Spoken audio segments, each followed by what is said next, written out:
Hello everyone, today we are going to start chapter number 5, money and its function. So firstly we can learn what is money. So money is anything which is generally accepted as a medium of exchange. अगर आपसे question में पूछा जाए कि main function money का क्या है तो आप मेन फंक्शन बताएंगे मीडियम ऑफ एक्सचेंज, कि हम किसी भी चीज़ के एक्सचेंज में मनी को यूज़ कर सकते हैं। नेक्स्ट पॉइंट आपका आता है मीज़र ऑफ वैल्यू, कि आप इसे किस टर्म में यूज़ करते हैं, मीज़र कर सकते हैं मनी को किसी भी कमोडिटी के लिए। स्टोर ऑफ वैल्यू का मतलब है कि आप मनी को लॉन्ग टाइम के लिए यूज़ भी कर सकते हैं, स्टोर कर सकते हैं। Standard for deferred payment, deferred means future payment. तो money is anything which is generally accepted as a medium of exchange. Measure of value, store of value, standard for deferred payment. Money को इसलिए बनाया गया जिससे barter system की जो difficulties थी, problems थी, उनसे ओवरकम हुआ जाए। तो it has been invented to overcome the difficulties of barter system of exchange. फिर हम समझते हैं बार्टर सिस्टम किसे कहा जाता है। It is a system in which commodity are exchange for commodity. It is also known as commodity for commodity exchange economy. जिसके अंदर हम गुड्स को गुड्स के लिए एक्सचेंज करते थे उसे हम कहते थे बार्टर सिस्टम ऑफ एक्सचेंज। अगर इसमें हम देखें तो इसमें प्रॉब्लम क्या थी, double coincidence of bonds. Coincidence of bonds का मतलब है कि एक टाइम पे दोनों पर्सन्स की डिमांड सेम होना, इसे कहते हैं कोइंसिडेंस ऑफ बॉन्ड्स। तो सबसे ज़्यादा कमी किस चीज़ की थी, डबल कोइंसिडेंस ऑफ बॉन्ड्स की। दूसरी बात नेक्स्ट इसमें आता है, it lack a common unit of value. हमें ये पता नहीं चलता था कि इसमें कॉमन यूनिट ऑफ वैल्यू क्या है, किसी गुड्स की क्या वैल्यू हो सकती है। It lack the system of future payment और डेफर्ड पेमेंट। इसके अंदर हम गुड्स को ज़्यादा टाइम के लिए यूज़ नहीं कर सकते थे, स्टोर नहीं कर सकते थे, वो स्पॉइल हो जाते थे। इसलिए हमने क्या करा कि ये एक डिमेरिट बन गया किसका, मनी का। It lack the system of storage and transfer of value. आप गुड्स को ज़्यादा टाइम के लिए ट्रांसफ़र भी नहीं कर सकते। नेक्स्ट क्वेश्चन इसी तरह का ये नेक्स्ट क्वेश्चन आपका बताता है कि how money overcome the shortcomings of barter system. ये क्वेश्चन बिल्कुल सिंपल है, मीडियम ऑफ एक्सचेंज से कौन सी प्रॉब्लम सॉर्ट आउट हुई आपकी और बाकी फंक्शंस ने क्या क्या प्रॉब्लम इसमें सही करी है, ये क्वेश्चन आपको पढ़ना है। नेक्स्ट फॉर्म आता है आपका फॉर्म्स ऑफ मनी। तो फॉर्म्स ऑफ मनी में अगर हम देखें तो पहला फॉर्म आपका आता है इसमें फिएट मनी, फिर आता है fiduciary money, full bodied money और क्रेडिट मनी। एक बात ध्यान रखनी, क्रेडिट मनी को प्लास्टिक मनी भी कहते हैं, क्रेडिट मनी को प्लास्टिक मनी भी कहते हैं। इसमें आपके क्रेडिट कार्ड्स और डेबिट कार्ड्स भी आते हैं, एटीएम भी इसके अंदर ही आता है। अगर हम बात करें फिएट मनी क्या होती है, फिएट मनी का एक पॉइंट ये आता है जिसे हम रिफ्यूज़ नहीं कर सकते एक्सेप्ट करने के लिए। मींस जो करेंसी हमारी गवर्नमेंट इशू करती है उस करेंसी को हम रिफ्यूज़ नहीं कर सकते, वो क्या है आपकी फिएट मनी है। It refers to that money which is issued by order and authority of the government, that is fiat money. Notes and coins सारे किसमें आते हैं आपके फिएट में। उसके बाद एक लेटेस्ट टाइप ऑफ मनी अगर आपसे कहे फिड्यूशियरी मनी, जो बैंक यूज़ करता है। एक क्वेश्चन ये भी आ सकता है, बैंक कौन सी मनी यूज़ करता है, दैट इज़ फिड्यूशियरी मनी। ये क्या होता है, चेक इसका एक एग्जांपल है। अगर आप 10 लाख का चेक भी लेते हो तो आप उसे पेमेंट कर सकते हो, उससे पैसा रिसीव कर सकते हो, वो भी एक मनी का फॉर्म करता है। It refers to that money which is accepted as a medium of exchange because of trust between payer and payee. Payer का मतलब जो पैसा दे रहा है and payee who receive the money, that is example of cheque. तो आप कह सकते हो गवर्नमेंट कौन इशू, जो मनी गवर्नमेंट इशू करती है वो कौन सी होती है आपकी फिएट मनी। जो मनी आपके बैंक इशू करते हैं that is fiduciary money. Next is full bodied money and credit money. Full bodied money means आपके मेटेलिक कॉइन्स, जितने रुपीज़ का आपका कॉइन होता है उसके अंदर उतने ही रुपीज़ का मेटल होता है, that's why we called him full bodied money. It refers to that money in term of coins whose commodity value is equal to money value as when these are issued। जब वो issued होते हैं उस time पे उनकी जो value होती है commodity value के बराबर होती है। नेक्स्ट पॉइंट आता है credit money. It refers to that money of which money value is more than the commodity value. आप ये देखिए 2000 रुपीज़ नोट्स में उसकी मनी वैल्यू ज़्यादा है, उस पेपर की वैल्यू ज़्यादा नहीं है, दैट इज़ क्रेडिट मनी। अभी मैंने नाम बताया था क्रेडिट मनी कौन कौन से होते हैं, प्लास्टिक मनी भी इसे ही कहते हैं। नेक्स्ट क्वेश्चन आप देख सकते हैं कि can you think a situation when money play no role. Yes, when there is no exchange no money can play a role.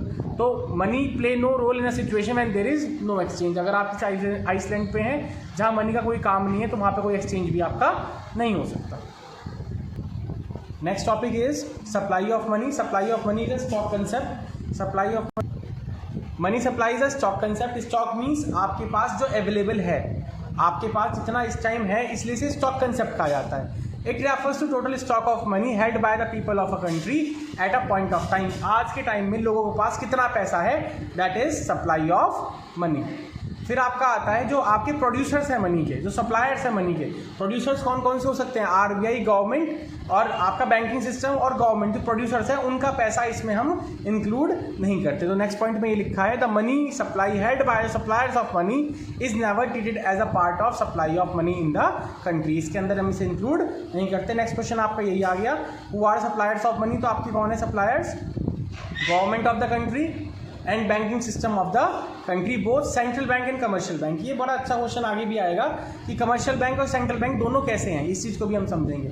Next point है आपका मेजरमेंट ऑफ मनी सप्लाई। इसमें 4 होते हैं वैसे तो, आपके सिलेबस में सिर्फ एक ही है, M1, M2, M3, M4 चारों होते हैं, मगर आपके सिलेबस में सिर्फ M1 है, जिसकी फुल फॉर्म है C+DD+OD। C मीन्स करेंसी, जो पेपर नोट्स और कॉइन्स के फॉर्म में होती है। DD मीन्स डिमांड डिपॉजिट, जो आपका पैसा किसके पास रखा हुआ है? आरबीआई के पास जो है, सॉरी कमर्शियल बैंक के पास जो पैसा है जो आप कभी भी निकाल सकते हो, that is demand deposit. And the next is other deposit. Theory पढ़ने से पहले एक बार समझते हैं कि डीडी क्या होता है। डिमांड डिपॉजिट में जो भी पैसा आपका कमर्शियल बैंक के पास है और आप कभी भी उसे निकाल सकते हो। डिमांड डिपॉजिट जो आप अपनी मर्जी से कभी भी बैंक से निकाल सकते हो, वो क्या है? आपका डिमांड डिपॉजिट। नेक्स्ट पॉइंट आपका इसमें आता है अदर डिपॉजिट के अंदर। तो these are the other deposit, जो आरबीआई के पास नाबार्ड का पैसा है, आरबीआई के पास फॉरेन गवर्नमेंट का पैसा है, और जो फॉरेन इंस्टीट्यूशंस का पैसा है आरबीआई के पास, वो भी किसके अंदर आता है? आपका अदर डिपॉजिट के अंदर ही आता है। फिर आप देखिए इसमें थ्योरी क्या है। तो थ्योरी में आता है demand deposit with RBI of the public financial institution NABARD. Demand deposit with RBI मतलब वो पैसा आरबीआई से वो कभी भी ले सकते हैं। एक क्वेश्चन, एक एमसीक्यू भी आता है इसका कि आरबीआई के पास कौन सा पैसा जमा होता है, डिमांड डिपॉजिट या टर्म डिपॉजिट? तो आप बताएंगे आरबीआई के पास ज़्यादातर डिमांड डिपॉजिट ही जमा होता है, जो हम कभी भी उससे वापसी ले सकते हैं। तो demand deposit of the international financial institution like world bank का पैसा जो आरबीआई के पास है, वो भी मनी सप्लाई के अंदर इंक्लूड होता है। इसके अंदर इंक्लूड कौन सा नहीं करते? आरबीआई के पास जो हमारे बैंकिंग सिस्टम का पैसा है और आरबीआई के पास जो गवर्नमेंट का पैसा है, उसे हम इंक्लूड नहीं करते। नेक्स्ट आपका आता है बैंक मनी और हाई पावर्ड मनी। ये आप पढ़ लेना, इंपॉर्टेंट है।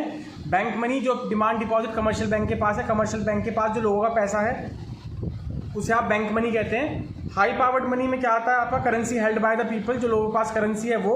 Wallet cash of the commercial bank के पास जो अपना पैसा है। और cash reserve of the commercial bank with RBI, और जो आरबीआई के पास कमर्शियल बैंक का पैसा है वो हाई पावर्ड मनी में आता है। ज़्यादातर ये जो पूछा जाएगा आपसे बेस मनी और मॉनेटरी बेस की तरफ से पूछा जा सकता है, हाई पावर्ड मनी डायरेक्टली नहीं आता। ठीक है, नेक्स्ट क्वेश्चन देखते हैं। इसमें इंपॉर्टेंट क्वेश्चंस में जो पहले 2 क्वेश्चन है आप पढ़ लेना, कोई प्रॉब्लम हो तो आप कंफर्म कर सकते हैं।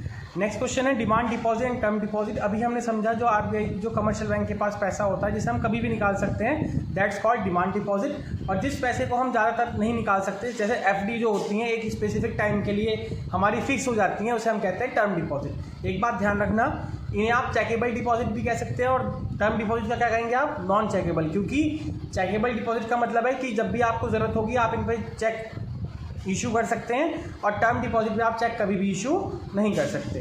आपका अगर कोई भी बैंक में अकाउंट है तो आप कितनी भी ट्रांजैक्शंस कर सकते हैं, तो वो डिमांड डिपॉजिट है। The depositor can make many number of transactions of deposit और विड्रॉ ऑफ मनी। और टर्म डिपॉजिट में 2 ही ट्रांजैक्शंस होती हैं, एक डिपॉजिट करने की और एक विड्रॉ।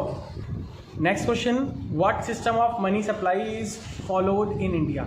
इंडिया के अंदर करेंसी प्रिंट होने का क्या रूल है, किस तरह से करेंसी प्रिंट होती है? तो आप कहेंगे इंडिया कौन सा सिस्टम यूज़ करता है? MRS, मिनिमम रिजर्व सिस्टम का। फॉर एग्जांपल अगर हमें 200 करोड़ रुपीज़ की करेंसी इशू करनी है तो उसमें हमें कुछ ना कुछ कोलेट्रल में रखना होता है। कोलेट्रल का मतलब हम उसे कुछ गिरवी में रखेंगे। तो क्या होता है, 115 करोड़ का हम इसमें मेटलिक कॉइन्स रखते हैं, मीन्स गोल्ड रखते हैं, और 85 करोड़ की हम फॉरेन एक्सचेंज रिजर्व रखते हैं, मतलब फॉरेन करेंसी को रखते हैं, जैसे dollar, euros. India follow MRS, minimum reserve system, for issuing notes. Under this system, the central bank is required to cap minimum reserve of gold and foreign exchange worth rupees 200 crore on the basis RBI can issue unlimited number of notes, जिसके basis पे हम कितने कर सकते हैं notes issue कर सकते हैं। वो क्या है? Minimum reserve system. इसके बाद आपका क्वेश्चन आता है tender money, legal tender money. और उसमें टेंडर क्या होता है कि जितना पैसा हमारा इशू हो सकता है, 2 तरह के होते हैं इसमें, एक तो मिनिमम, एक तो होता है लिमिटेड टेंडर और एक होता है अनलिमिटेड टेंडर। एक चीज़ आपको ध्यान रखनी है हमेशा इसमें कि जो कॉइन्स होते हैं वो हमेशा लिमिटेड टेंडर में आते हैं। कॉइन्स कैसे टेंडर में आएंगे? आपके लिमिटेड टेंडर में, और जो आपके पेपर नोट्स होते हैं वो आते हैं अनलिमिटेड टेंडर में। तो टेंडर मनी क्या होती है? Refers to money which can be legally used to make the payment of डेब्ट और other obligations. It includes coins and paper note. Tender money का मतलब जिसे आप कभी भी यूज़ कर सकते हो पेमेंट के लिए।